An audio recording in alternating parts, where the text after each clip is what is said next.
ahead and get started. This is the Finance Committee meeting, February 21st, 2025. Everything's being live streamed and recorded. We'll definitely make sure we have time for comments, both live and via Zoom towards the end. Today we're going to focus mostly on the revenue side of a presentation from Mr. Orlando on that. I did want to say, I know there's some question in the community regarding the audit report. So at the last Finance Committee meeting, end of December, we presented the external auditor's report from Witham. That's posted on board docs in its entirety, freely available. That was, you'll see a watermark that says draft, and that's because there's a procedural formal quality control step. The person that had been assigned to do that, not from LMSD, but from Witham, left the company. That's been assigned to a new auditor, and that should show up next month, as I understand. Is that right? That's the expectation. Is unfortunately there had the manager of our audit had resigned unexpectedly, and it's caused a delay. Right. But we don't anticipate any changes from what was correct. Then again, it's nothing on our end. It's the correct. External auditor, which is a state requirement that we do this every year. And correct. We have to have an this audit. Is something we do every year. We have at this time. So. All school districts have to have one. Correct. All right. So just wanted to clarify that for the community. All right. So Mr. Orlando, I'll turn it over to you. Thank you. Okay, so today we just want to, oops, here we go.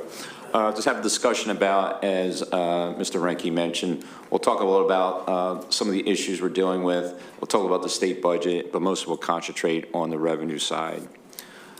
So we go to, so just in general on the budget overview for next year, some of these are probably aren't new. Obviously, costs are higher in general, just because of inflationary numbers, not only on supplies, but also on contractual services and tuition. So we've been seeing a lot higher cost than in the past.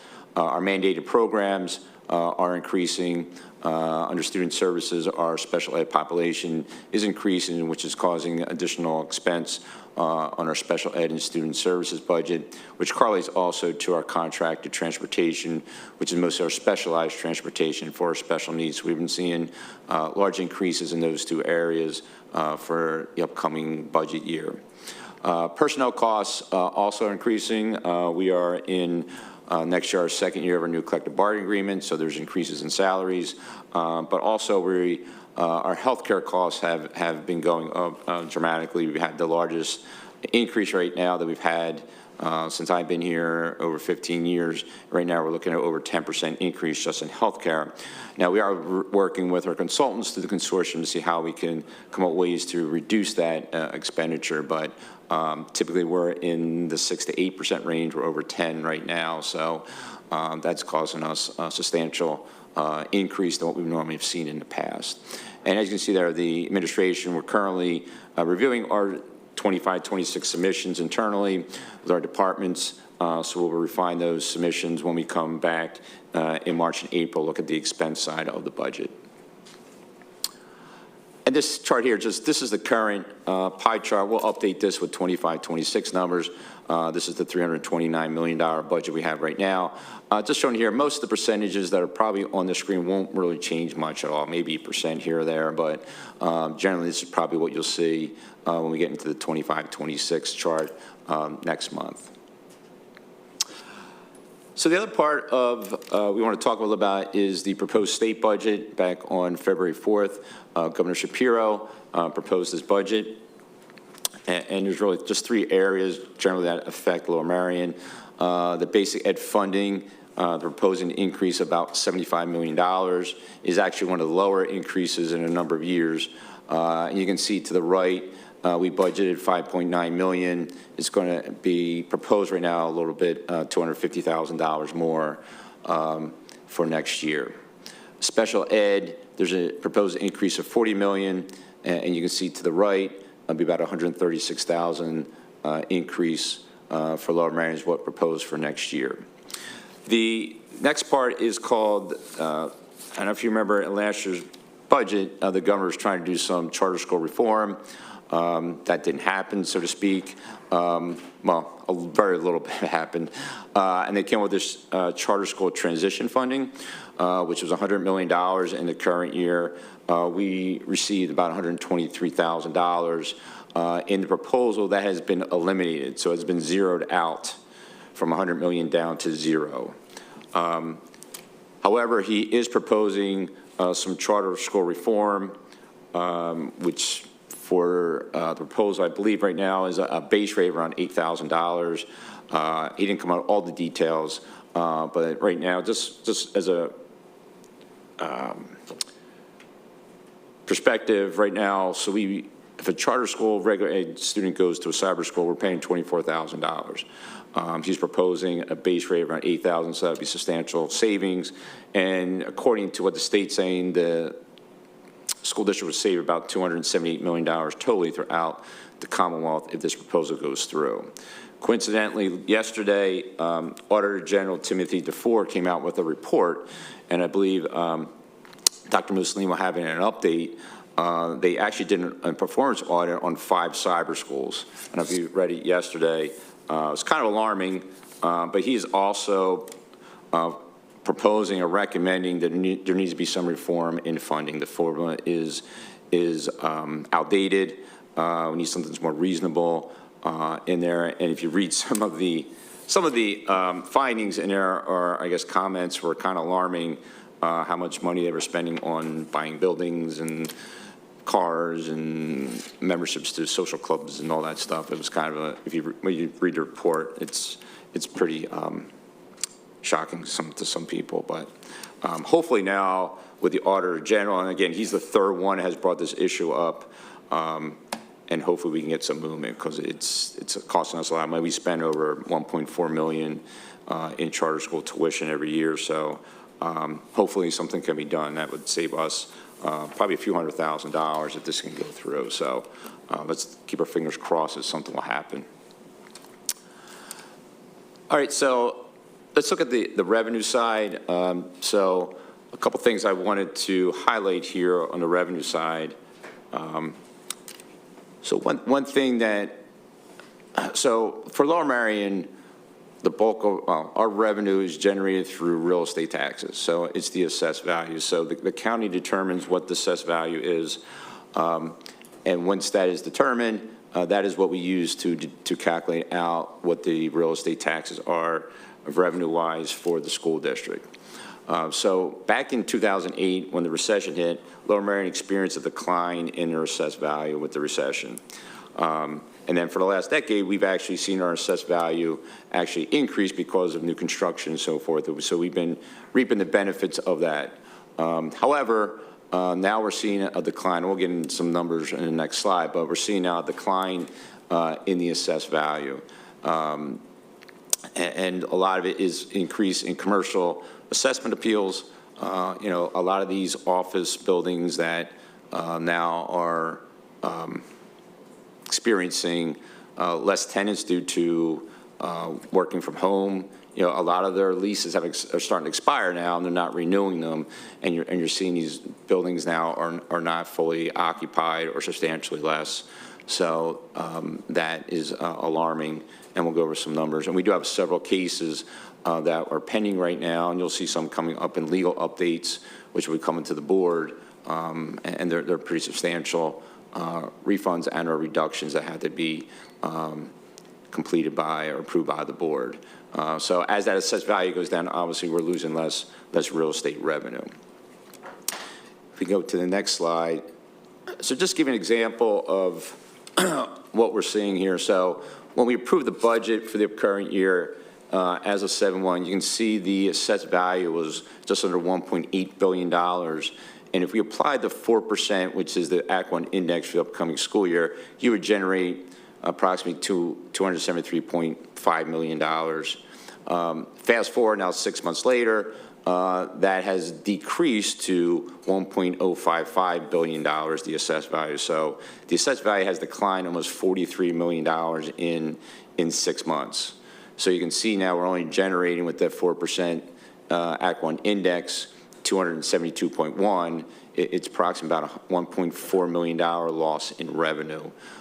So even though you're increasing the Act 1 index by 4%, you're not gaining the full value because the assessed value has come down. So we are seeing, you know, assessment appeals. We had some major properties that were demolished that will eventually be redeveloped. But that was several hundred thousands of dollars of revenue, but that's going to be several years down the road before the district will reap that revenue gain going forward. So this is kind of what we're dealing with right now. And again, this is as of 1/1.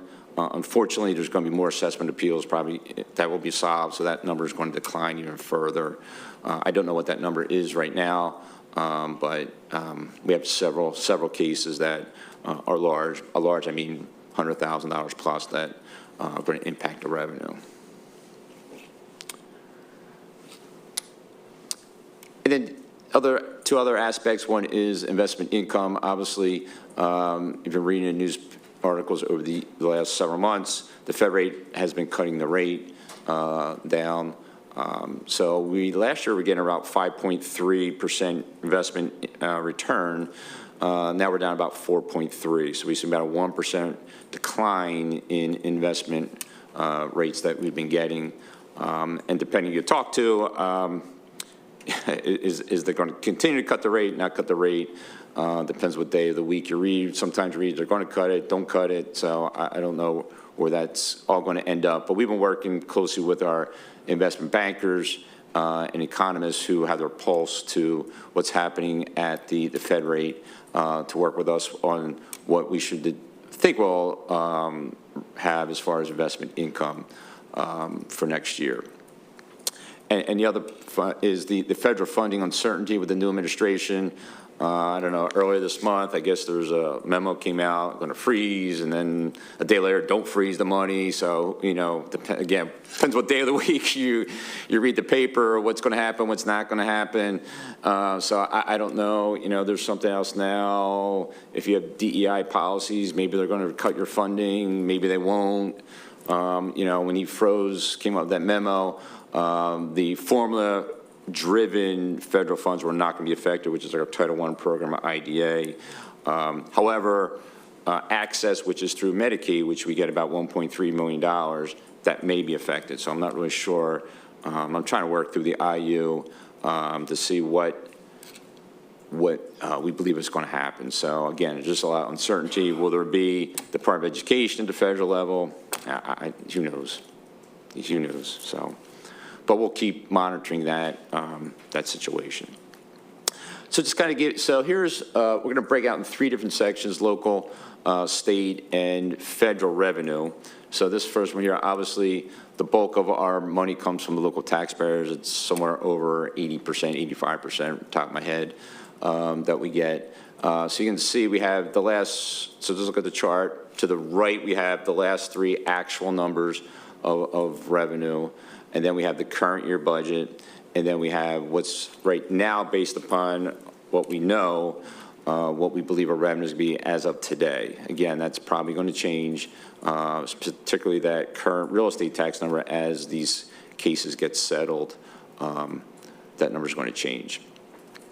So just note that the top number is the real estate that's based upon the index 4%. It also includes the tax allocation, property tax allocation reductions based upon the current year number. And I'll go into that little detail in the next slide. Just point out current interim tax, you see that has been declined. That's new construction. So our new construction has been as not as robust as it was. There are different things in the pipeline. Some have been delayed. So we don't know when they're going to be. So we're seeing a decline in that. Most of the other figures are pretty the same. Transfer taxes, knock on wood, we've been pretty fortunate that our properties are selling. So we've been able to increase that line item. We're probably above the $4 million probably for this year. So that's how we're projecting for that. Delinquent taxes, we leaned around $3 million this year, so it's probably about like the same that we have there. Investment earnings, you can see we had over $7 million last year in revenue, getting that 5.3%. We budgeted 5.8. Talking to our investment bankers, we anticipate around $5 million for next year. The next line item is, so federal monies, we talked about uncertainty. So the 1.9 million, which is federal IDEA, is a pass-through. So The reason why that is showing in the local revenues is because IDA is administered through the Montgomery County Intermediate Unit. So under the state accounting manual, even though it's federal money, it passes through the through the MCI. It has to be reported as local revenue. But when you look at the single audit, which is part of the audit report, which is all the federal funding, you'll notice on that chart schedule, you'll see IDA listed there under federal. Again, that's just the way the accounting is that we're required to report it. And most everything else is pretty much the same, rentals, summer school revenue. We'll probably adjust that a little bit with the board's motion on Monday, but not dramatically.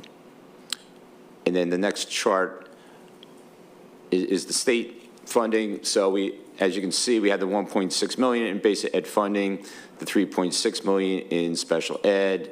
Most of the other numbers are pretty similar. Now the state tax property reduction allocation. So we have the 5.4 million, which is the same as this year. There is a proposal that we're led to believe that number will increase. So taxpayers should see a larger homestead exception on their tax, but I don't have the number yet. They don't certify that until April 15th, so we won't know until April, May what exactly that number is, but all expectations is, according to what the governor's budget proposal is, that that number will increase. Ready to Learn is going to be the same as the $240,000. I just want to note something on Ready to Learn. So if you look at the governor's proposal, there's, under Ready to Learn, there's a substantial increase. Where was my number? I think it was over $526 million increase in Ready to Learn. Now that is because of the lawsuit for the inequitable funding.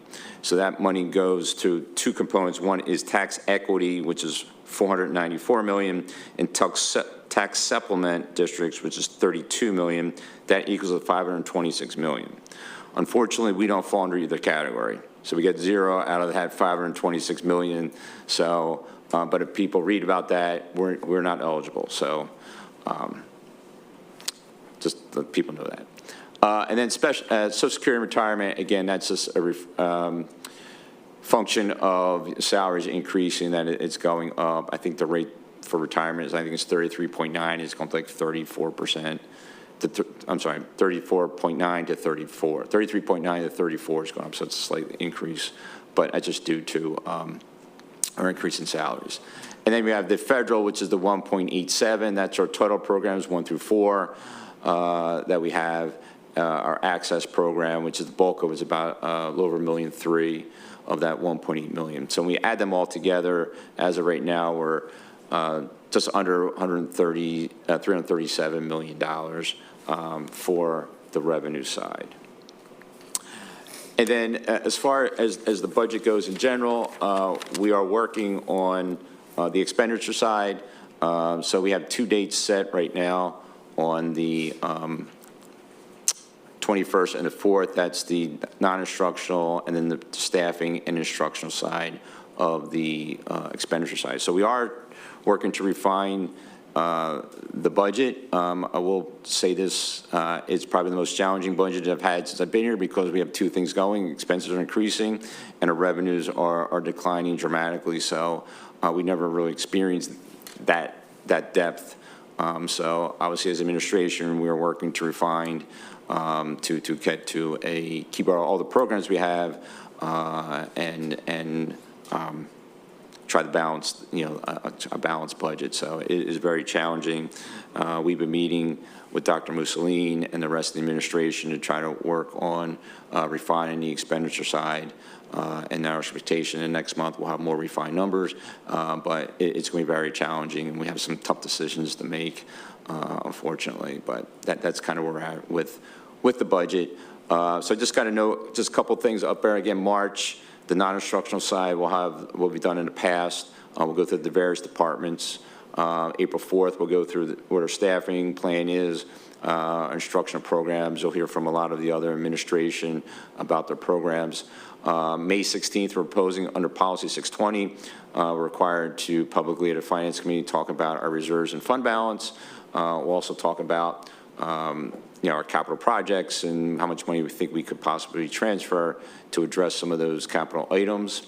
In the meantime, April 28th, under Act 1, is the proposed final budget approval to be in compliance with Act 1. Again, it's this proposed final budget. It's not till June 16th, which is our board meeting, is when the final adoption has to occur.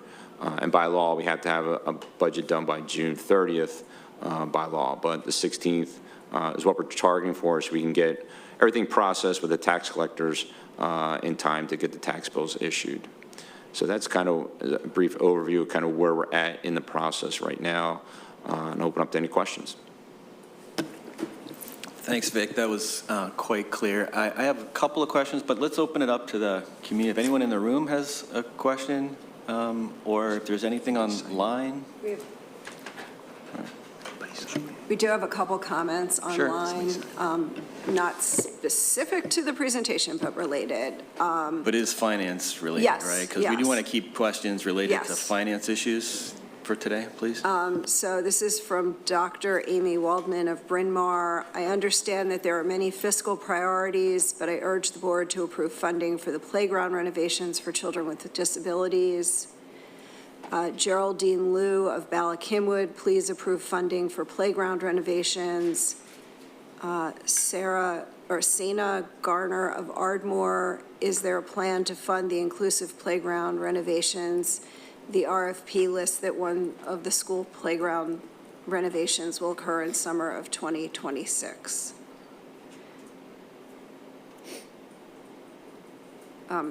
There's also a comment from John Willis of Ardmore, but it just says with a couple questions. So I don't think that he's entered those in the chat yet.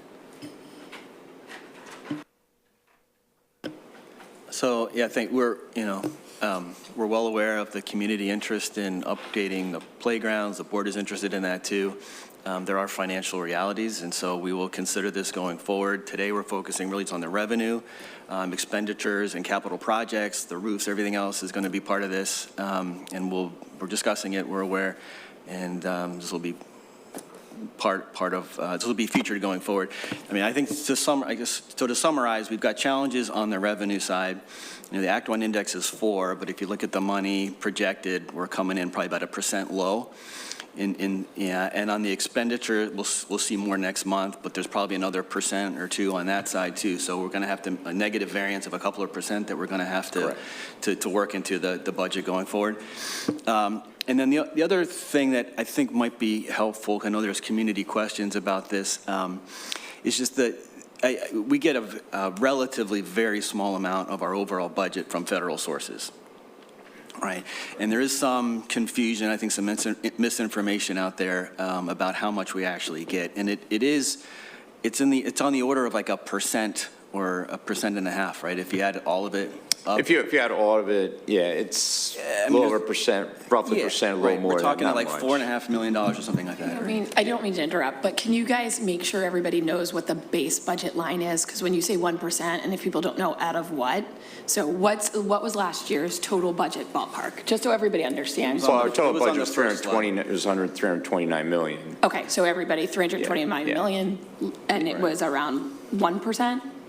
Yeah, it's a little bit over that, like we get about 3.8 million, so what's that, like 1.5%? It's not much. Right. Right. Thanks. Yeah. And that includes the IDEA funds that are routed through. Correct, that includes and the that IDEA. also includes which I'm not sure if this was featured in here, but I think the public, there's about $1.5 million for food, for lunches for children who qualify for subsidized, and that runs through the DOE, right? And so that's a different. So we're talking about the general operating fund. Right. What you're talking about is the free and reduced lunch money. That is through the food service fund, which is a separate account. So it's not at all associated in these numbers at all. Right. That's a whole separate amount. But yeah, that's correct. But it is federal money that comes to the district that our children correct. use and benefit from. That is, if the DOE no longer exists, whether that goes to HHS, and if there's any functionality remaining in that. That's correct. That's correct. Agency, we're not sure, but I think as a community we need to come up with something for those children as well. So that's on the horizon also. So. Yeah, that's a possibility. Yeah. All right, thank you. Any other board questions? Thanks, Vic, for the presentation. I am curious, where are our funds invested? Our funds are only invested under the law in government-backed obligations, so we're not allowed to invest in equities or things of that nature. It's all like either like T-bills or... Bitcoin. We don't do Bitcoin, we don't do crypto, we don't do any of that stuff. So it's all backed by the government obligations, either through like T-bills Okay. or different other collateralized under that. So all that is done through usually we use either public financial management or the Pennsylvania School District Liquid Asset Fund, but all that stuff is all secured, and we have the collateral. As part of the audit, every year the auditors go through that and they review like all the investments we've done and make sure they're compliance with the law. So yeah, we don't, that's where it's at. Okay, and I wanted to just confirm, what is our shortfall by percentage and dollar amount?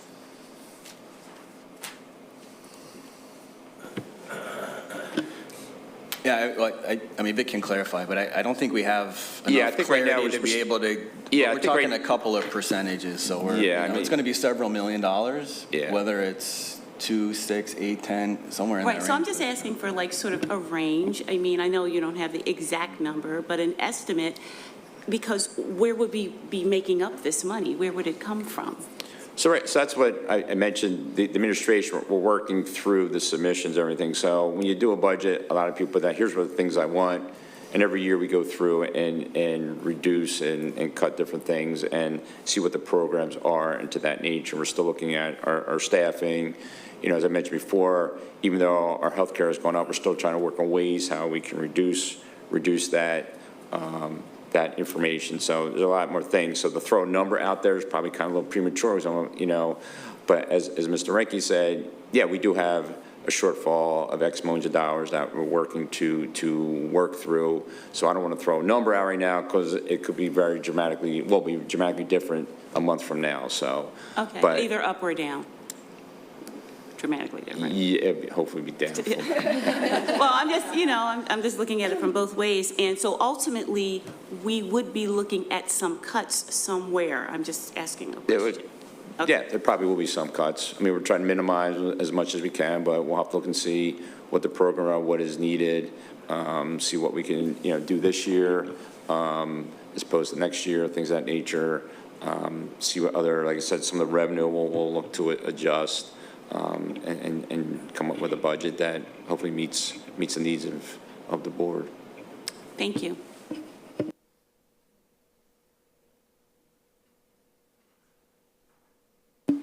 Hi, thanks. I appreciate your working through because everything's so uncertain right now. And first, I had a question. When you were talking about the charter schools being capped at 8%, is the thing. I mean, that was, or were you talking specifically about cyber charter schools? So That's the dialogue. I've heard. Correct. So I think the dialogue, from what I read, and not all the details, cyber school reform, he was trying to come up with a set rate of like $8,000, that'd be for the regular ed. So I think that's what he's proposing out there right now. I don't know if that's going to happen or not. It's been proposed in the past, and hasn't gone Yeah, anywhere, I know obviously, this but conversation's been going on. it's going on for years, since and everything's been yeah. going on. Hopefully now you have, you know, Governor Shapiro, who's a Democrat, and you have DeFore, who's a Republican, as the AG. Maybe we can join forces together and come up with some type of bipartisan agreement to say enough's enough, but. I mean, an It's- expansion of the form as well. It needs to, I once thi- they have it, what they have left over, there's no really That's a lack of correct. oversight of So what they do if with you, it. Dr. Mosley, I think, is giving a link to that report. If you read that report, it's kind of, I don't know, maybe you want to, I mean, it's kind of shocking, some of the things that they found. Yeah, the report between 2020 and 2023, so what are we looking at, 2 years? Revenues of only five cyber charter schools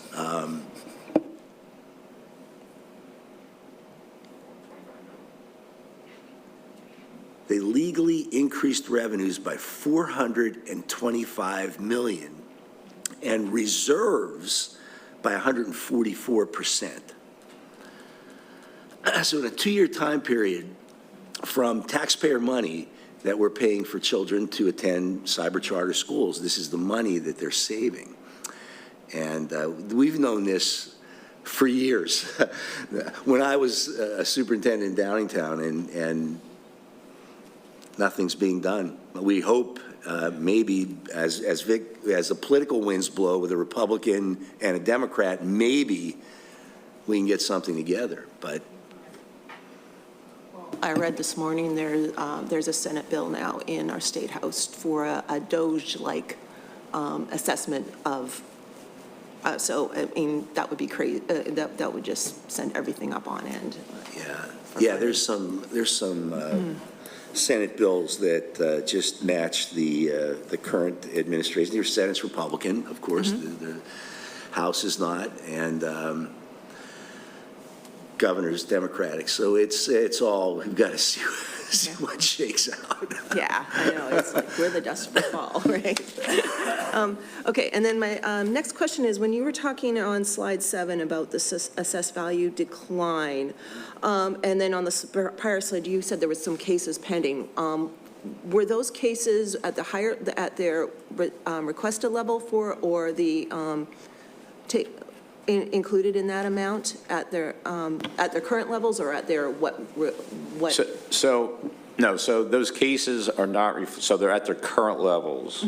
So what happens is, so that 8,055 number is what's, so every month we get a report, and they certify, here's the rate, here's the assessed value at this time. So that's the latest one they have. We'll get another update probably early March. That number's probably going to change, either up or down. And then these large assessment bills will require the board to approve them. So you're going to, so the authority I have is $50,000 a year. These are all well above $50,000. So you're going to get the board level seeing like approve these different assessment appeals. Once they get processed, so for example, there's something happens in March, it probably won't be reflected in the county report till April or maybe even like May. So, and it gets delayed. And some of these cases, even though they're pending, these cases take months or years to resolve. So I'm not going to say all these cases, like one case we had, it took like 7 years to resolve it. And again, even though a taxpayer appeals it, sometimes they'll sit there for months or years before they, either their lawyer themselves, or sometimes they change counsels and so forth. It could drag on for months or years. So I'm not saying all these are going to be resolved. Most of them are not going to all be resolved between now and by the time you approve your budget. So in next year, you'll be probably approving some cases, and we'll have to do retroactive refunds, but that's just the way that the process works. Oh, you anticipated my question, because I was like, if it's gone on for years. Correct. Does it start from the point they made the assessment? Well, it's when they actually made the assessment appeal. It's starts for the following. So if you file in 23, it's for the first year, be the 24th. The next year is when you can change your assessment. So I said in the one case, I forget what year it was, 2015. We didn't resolve it until like 22, because it just was like changing counsels and everything, and we had X millions of dollars we had to pay back to them. But a lot of times there's, not getting whole discovery, there's a bunch of different things that happen, and, a lot of cases go on, and some of them just drag on. So we're trying to resolve them in the best manner we can for the district, so they're not dragging on. So down the road, like, hey, write me this X millions of dollar check that, so we're trying to resolve it best, but they're not all going to be resolved before June. Okay, thank you. Thanks, I appreciate it. Thanks for working us through all this and giving us the baselines. I just have a few questions, and I always do find so many people think the budget's about math. It is, but it's also about the politics and the policy going around in the state and the nation and locally as well. And so you really have to pay attention on that front. Just a few generalized questions. So the 2025-26 budget out of the state is not approved yet. That's not been cleared yet. Is that correct? That's correct. And so on a good year, it's approved, what, spring? Like late spring? I can't remember, Yeah, because I just remember when it's been approved the last 2 years. Well, typically they're not, the last 2 years wasn't until I think July, and the other ones wasn't until I think like his first budget wasn't until I think like December or It was well like a afterward. year late Yeah, there were almost, certain yeah. aspects that were approved, other ones weren't approved until later. Chances are, I'll be very honest with you, you're not going to get a final budget approved by the state by the time we do. Or it's just very, I mean, I can tell you in 30 years, probably once or twice, it probably has happened before I had board approve the budget. Typically, it's not. Typically, it doesn't happen until the very, the 24th hour. A lot of times, it's not until July. So, but this is based upon, some of the presentations I've seen, talking to some of the state associations. They feel, since, to be honest with you, it's only $75 million increase, and base is the lowest one. $40 million base is not really much, and you're talking $51 billion. So I think we're pretty confident in that. Ready to Learn has been here for years. They have to, transportation is transportation. The stuff we get as far as rental payments for our plan con stuff, that's already in sync. And then, Social Security retirement, they're obligated to do that. So there's not really much else in there. The only thing I can say is there are some aspects we're still trying to figure out, like some of the other grants, the mental health and school security are not reflected in there yet. I'm trying to get some more information. So basically, it's going to be a wash. The revenue will increase by X amount, the expenses will, so it's not going to impact that, any shortfall. But we're still working through that. Great, I think that's really helpful. On that kind of front, the fair funding case is not finalized yet in the state. Do you see this affecting, because there's still like kind of openings around that? Well, as I mentioned, Ready to Learn are trying to Yeah. push some more money into it. I don't think it's going to affect us at all. I think it's kind of hold harmless unless something dramatically changes. I don't. Maybe you might know something different, Larry, than I know, but you're not going to get any windfall from this additional funding. Yeah, we're not expecting it to affect us, where other districts are, we are not. We're not going to get Got it. anything more than the That's it. basic That's it, increase. yeah. That's it. Good, I didn't think we were going to get more. I was, that was not actually what I was worried about. Okay, and then the last question, and Kimberly, this might be for you. I know the last board meeting, I think it was shared around 25% of our students are special education, 21% are special education. So how's it changed? Because when Vic was talking in the earlier, I had stuck in my head it was 28%, so I just want to clarify. What was it the last time you measured? And this is all special ed, including gifted, including all of our kids with 504s. No, it's not. No, Okay. so the 21.5% is students who are receiving special education supports and services. To give you like a comparison, we're not atypical from other districts in the state in seeing that increase. 5 years ago, we were at 16%. Thanks. So if it kind of gives you an idea of what we're seeing in terms of those increases, the 504s and the gifted are separate and apart from that. Gifted support, we have around 1,350, like 1,350 students, and we generally around like 950 504s. Have they increased as well? Not the same way that special education has, no. Okay. We've remained pretty consistent in terms of gifted support and 504s. Thank you. But That the was really special helpful. education has I was increased. wondering that the last time, and then looking at it as it impacts the budget. Really helpful. Thanks. And Kimberly, when we meet, I guess in April, she'll go more detail on the student services, budget and increases and so forth. So we'll talk about it more in detail. Thank you. We have two additional questions from the community in the chat. John Willis of Ardmore is asking, did the district file the annual finance report form 2057 for the fiscal year ending on June 30th, 2024? Yes. Okay. And another question from Rebecca Brodsky of Ardmore. How is the health of the capital reserve? Is the district able to use the capital reserve to help close the gap? So the capital reserve, the vast majority of it has already been committed to other projects. So we have a very small capital reserve, so we won't be able to fund any major projects. We are looking to, as we get into May, we'll see how this year's shaping up, and we'll see what amount of money will be, transferred in. We do need to transfer money in for the summer for the BC project, so that has to still be done. That's $1 million plus we have to transfer in. Whether or not we have a surplus or it comes out of fund balance, we'll have to do that, and then we'll have to see how the year shakes out. Again, a big thing is, what we talked about here is these assessment cases, because I have to write a check, for this year, that's less revenue that I have to fund some of these other programs. So we'll have to see how that turns out.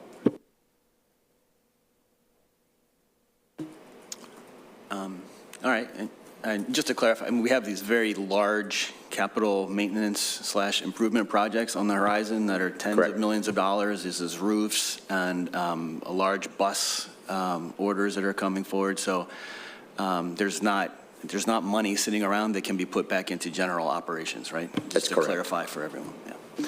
All right. And just to clarify on that too, it's not typical that you take capital money and put it towards operating expenses. Well, correct, that's correct. Just to clarify where a majority of our budget goes to when we look at these numbers. When the funds go into the capital reserve, they're earmarked for specific project capital needs, and that's what they have to be used for. Correct. Right. And that's where Oakwell money will go as well. If that comes back this year, that's going to go right into a roof or buses, probably. That's right? the board to determine that. Correct. All right. Thanks, folks. We will reconvene next month.